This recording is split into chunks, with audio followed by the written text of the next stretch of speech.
Pre-open era, 12th century, 1800s.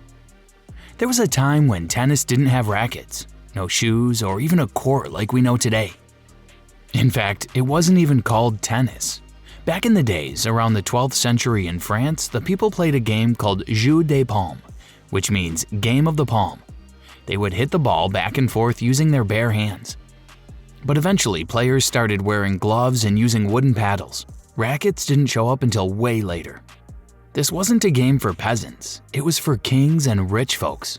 Back then, fancy courts were built indoors with weird angles and walls, so much that the ball could bounce off them like squash. There were also nets that didn't stretch across the full width of the court. One of the biggest fans of the game was King Henry VIII of England. He was obsessed with it. If you walked into his palace in the 1500s, you'd find a royal court, not for judging people, but for smacking fuzzy little balls across the room. And the ball? It wasn't made of rubber, but of wool, and then leather with stuff like hair, wool, or sawdust. This makes the ball less bouncy, unlike the hollow vulcanized rubber ball we have today. People call this version the real tennis, and believe it or not, a few people still play it, although there are only about 50 real tennis courts left in the world. Now fast forward to the 1800s. A guy named Major Walter Clopton Wingfield in Britain wanted to make a version of this game that people could play outside on lawns. In 1873, he came up with rules for spheristiki, which was the actual name he used. But don't worry, people just started calling it lawn tennis, and thank goodness, because that other name sounds like a sneeze. This was the beginning of the game we know today. From that point, rackets became lighter, balls bounced more, and courts became flat and rectangular. And by the late 1800s, lawn tennis was spreading fast across Europe and the United States. So before Roger Federer or Serena Williams, tennis was played by kings in castles using their palms. Lawn tennis era, 1870s to 1910s. Alright, so now that we've left the castles and royal courts behind, let's transition to the late 1800s, where something amazing happened. Lawn tennis became a real sport. People started playing it outside on grass. Yes, actual lawns with rackets, nets, and real rules. And finally, they were wearing shoes. The key moment was on July 9, 1877, when the first Wimbledon tournament was held in England. Only men could play at first, as it wasn't permissible for women to play. They had to wear full white suits, yes, long sleeves and ties. But that event changed everything. It wasn't just friends playing in the garden anymore. It was a competition with fans watching. The news channels and papers reported the results, and a champion was crowned. The first champ was a 27-year-old guy named Spencer William Gore. In the early days, they experimented with different court shapes, ball sizes, and even how many sets were being played. But slowly things began to settle into what we recognize today as a regular court, a net across the middle, and a scoring system that still makes no sense to anyone hearing it for the first time. Because what is 15, 30, 40 deuce? In 1881, the U.S. National Championship began, which we now call the U.S. Open. Then came the French Championships in 1891 and the Australian Open in 1905. Together with Wimbledon, these four became what we now know as the Grand Slams. But then they were just separate tournaments in faraway places, with their own rules and mostly local players. And speaking of players, this era was dominated by British and American gentlemen. It was still very upper class.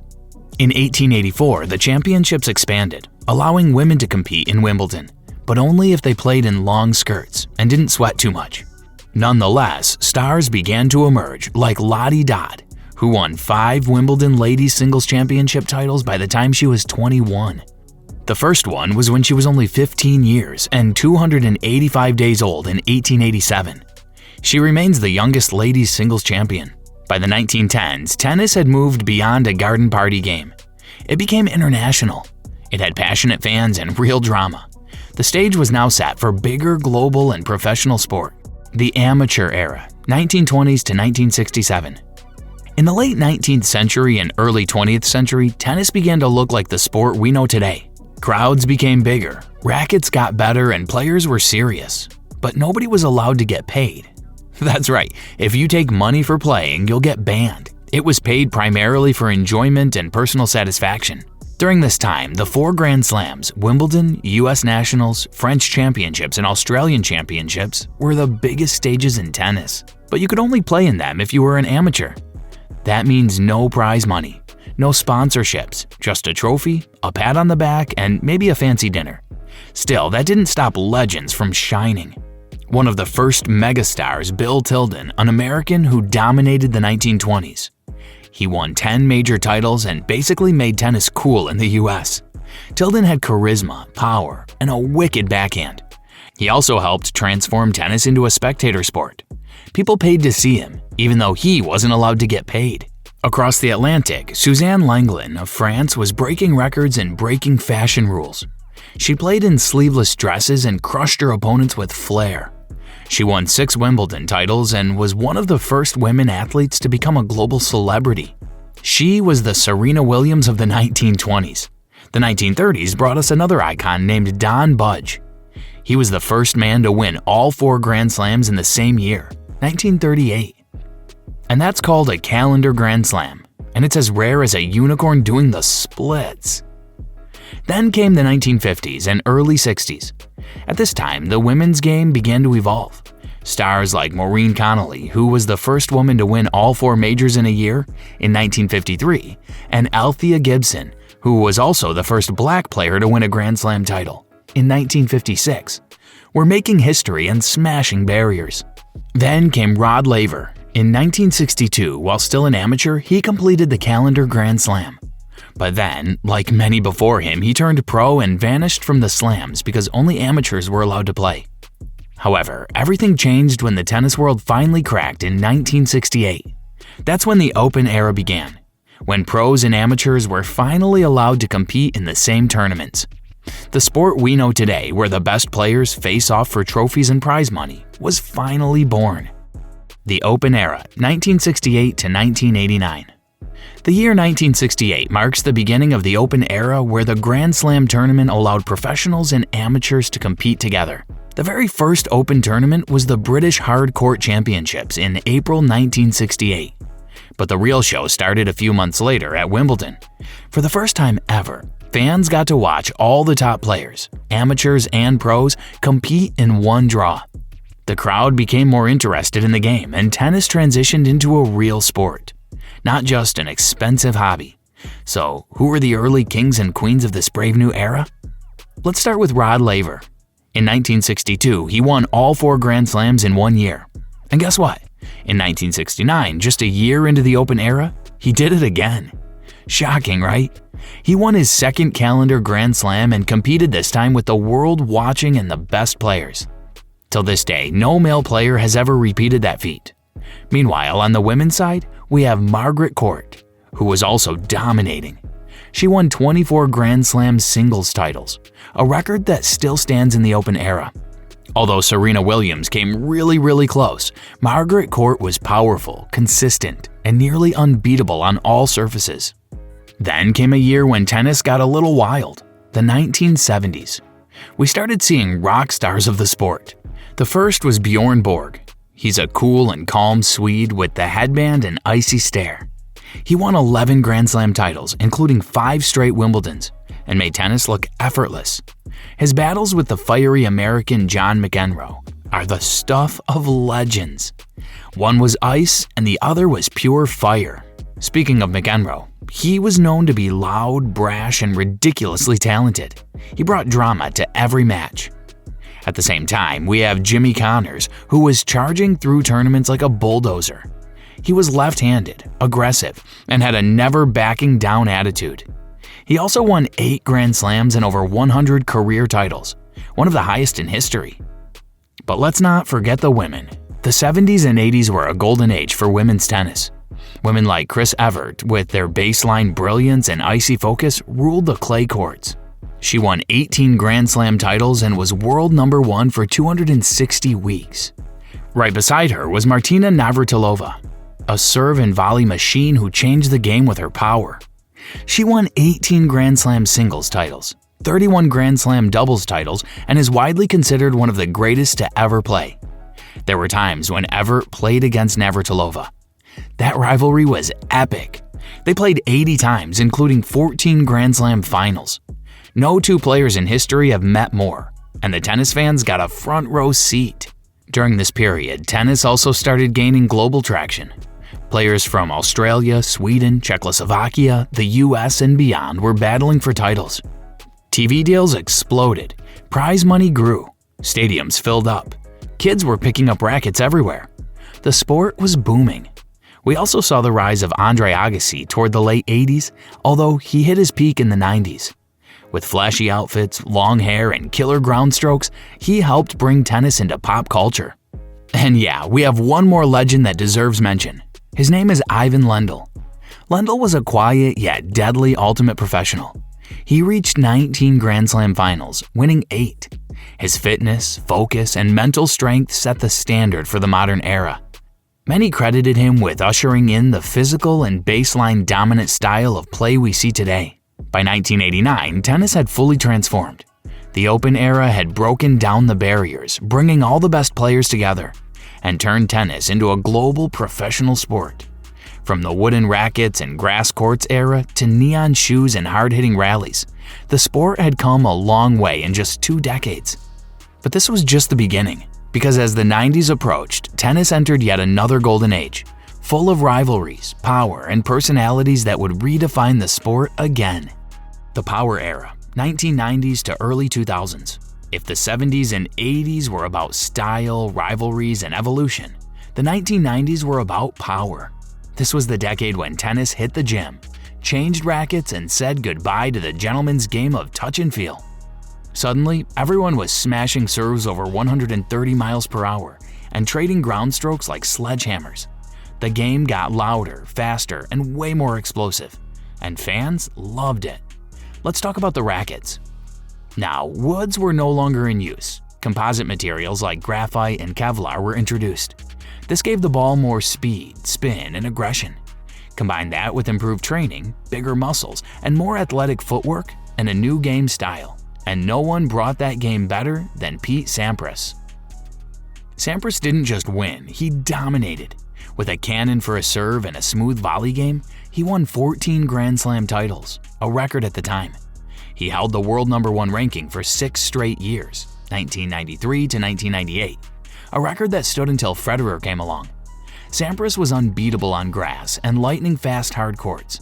He made winning look boring, but only because he was that good. Right behind him was Andre Agassi, his complete opposite. Where Sampras was quiet and classic, Agassi was loud, colorful, and dramatic.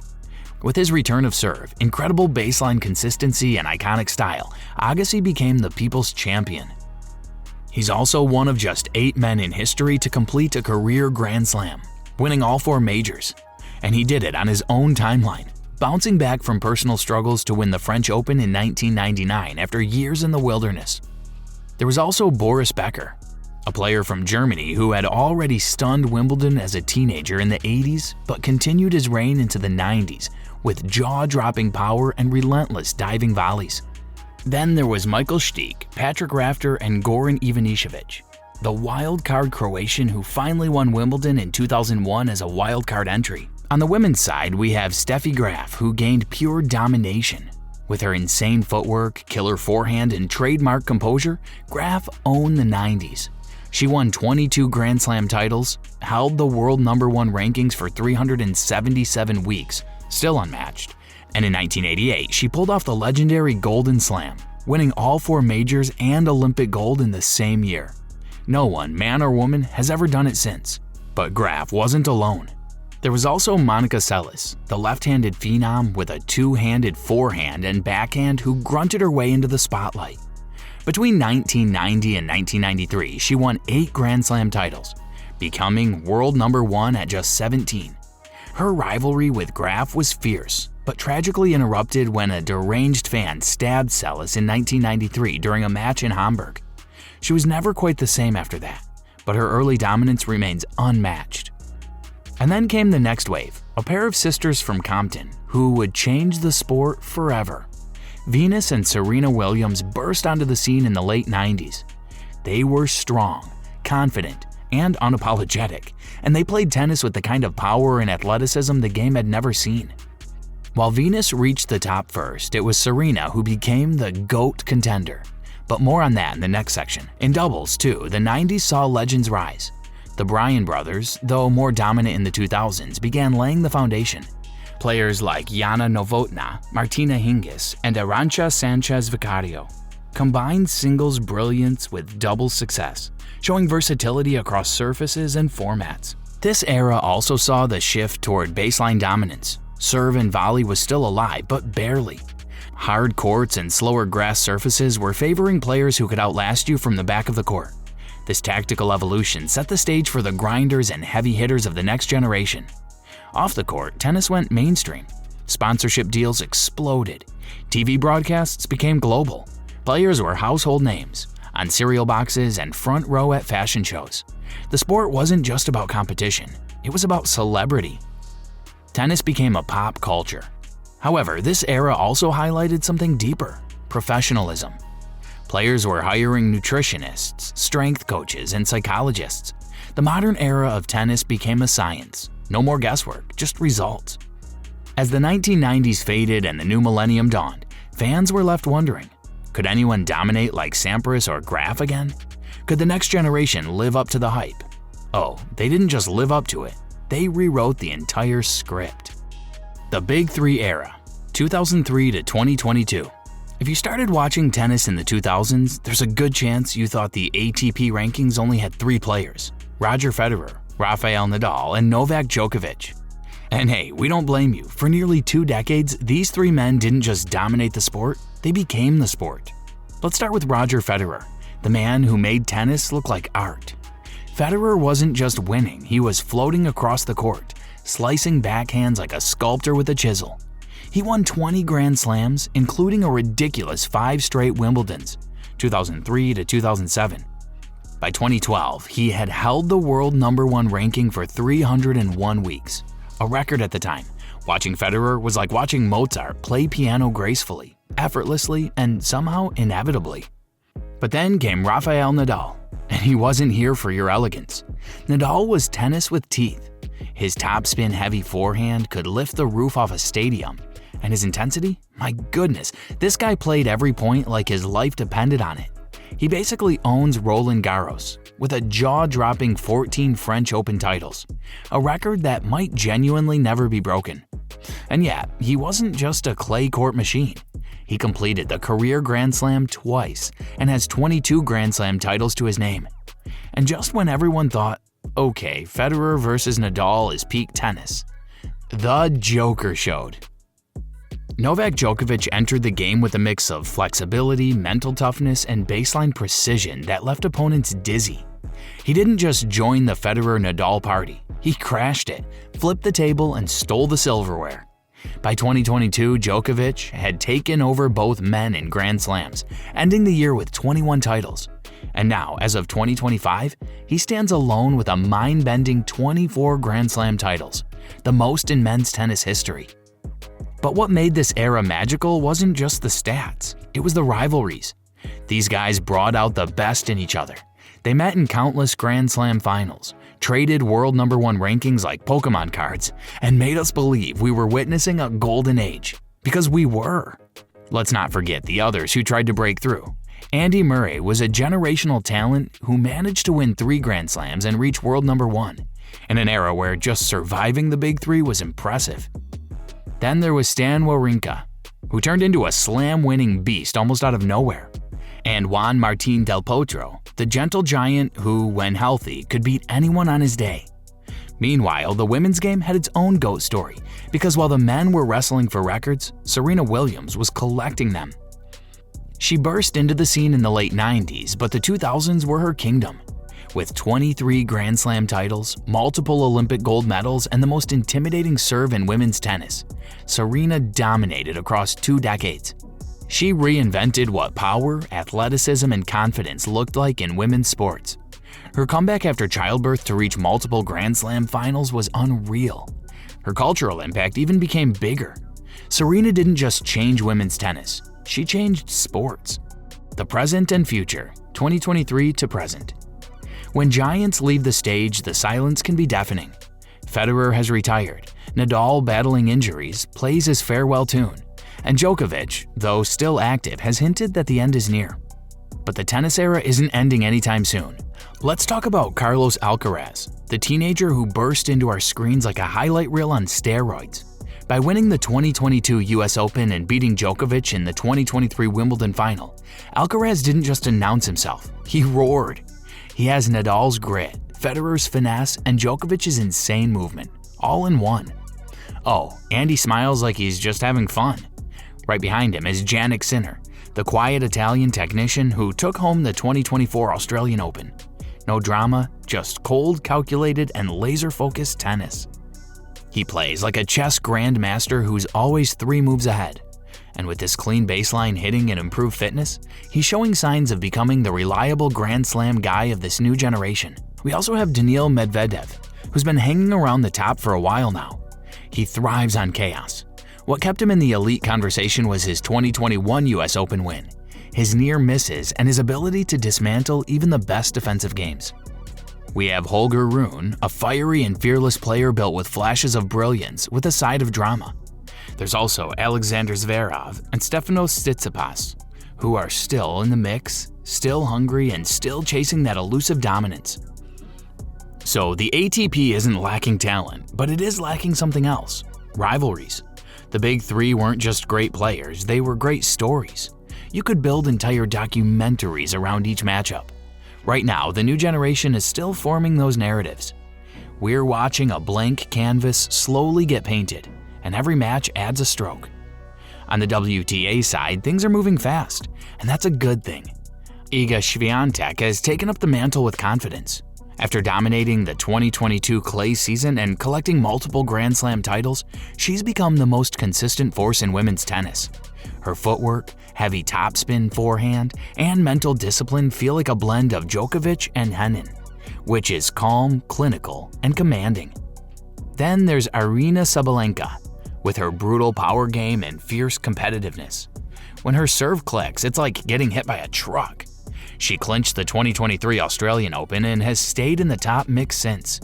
Coco Gauff, meanwhile, is becoming America's next superstar. After her stunning run to win the 2023 US Open, she proved to be not just a player, but a movement. Combining power, stamina, and an inspiring voice off the court, she has the aura of someone destined for more than just trophies. Other names like Elena Rybakina, Ons Jabeur, and Marketa Vondrousova have added variety, unpredictability, and emotional depth to the tour. You never know who's going to win a slam these days, and that chaos is glorious.